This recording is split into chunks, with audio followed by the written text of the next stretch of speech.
Good afternoon, guys. Welcome back to my channel. So today let's talk about some baking techniques and baking ingredients. So first on the list is we have the yeast. So yeast is a single-celled microorganisms that belongs to the fungi family that helps in the production of bread, especially in raising the bread through the process of fermentation.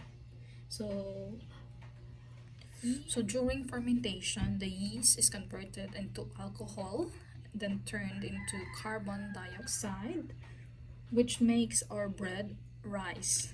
So in the baking industry, especially in home bakers, there are two most used kind of yeast in the market. So we have here the instant dry yeast and then the active dry yeast. So based on the graphics or on the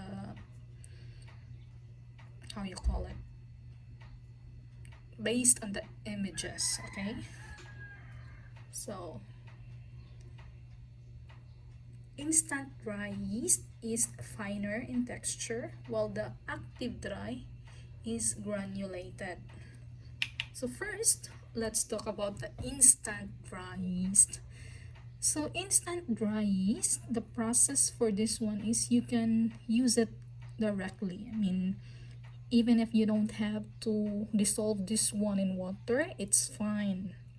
So there are at least 3 processes in using this one. So for instant dry yeast, you can add it directly into the flour. You can dissolve it into the warm water. You can also dissolve in the cold water.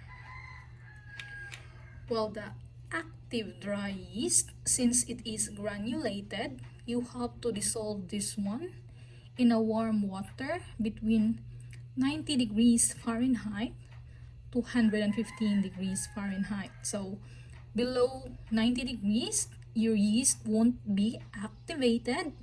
And then if it is above 115 degrees Fahrenheit, your yeast will die. Okay, so let's talk about how to activate the yeast, okay? So here, okay, now let's try to check if our yeast is still active or how you will know that you can still use your yeast. Okay, so first, okay, I am going to put some warm water into the bowl, just probably about 1/4 cup. Okay, and then let's have a comparison between the two.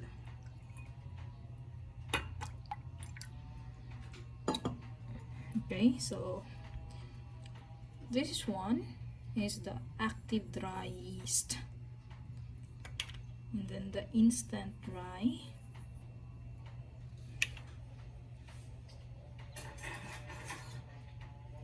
Okay, so you have to remember that what I always do in my kitchen, I always add about a teaspoon of sugar in activating my yeast, because sugar is a food for the yeast. So it helps our yeast to activate. Okay, so I will put a 1 teaspoon of sugar in the active dry. The same goes with the instant dry yeast. So mix this one until they are incorporated. So here, so as you can see, once the yeast looks like that, especially the instant dry, you can put this one immediately into the flour. You don't have to worry about it, so you can use it immediately. While the active dry yeast, the yeast with the bigger granules, so you have to let it set for 5 to 10 minutes until they are bubbly before you can use it. So let's wait 5 minutes.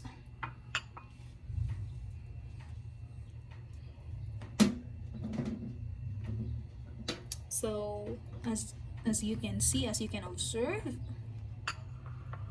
based on the images or on the video, the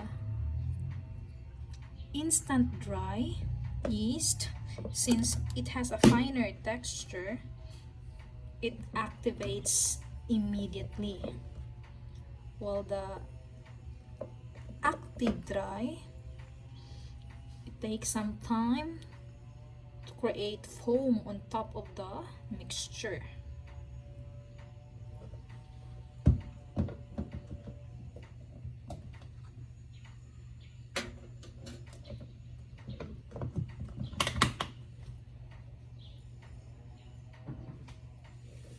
Another tips also is that don't add your salt directly into the yeast, because salt can kill the yeast. So always add your salt into the flour mixture.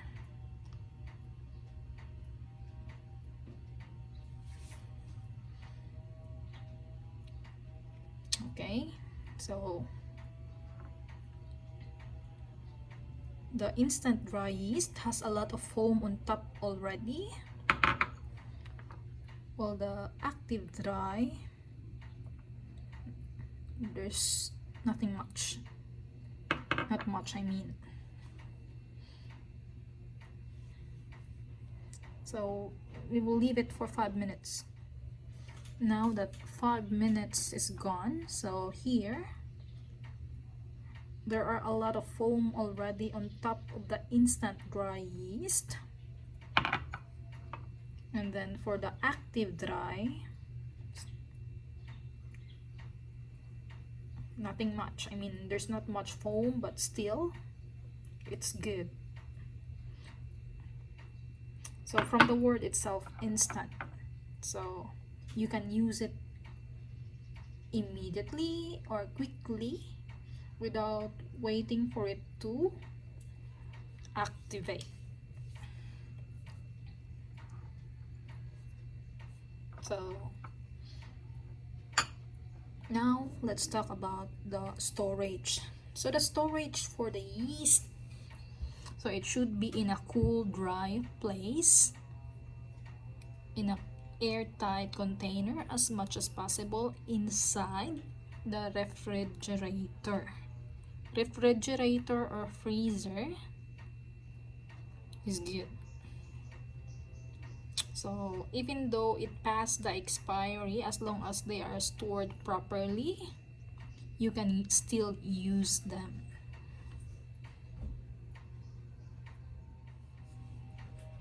So I hope you learned something from our video for today. So if you like this video, please don't forget to like, comment, and subscribe. And click the notification bell button so that you will be updated every time I posted a new video. Thank you for watching. Bye!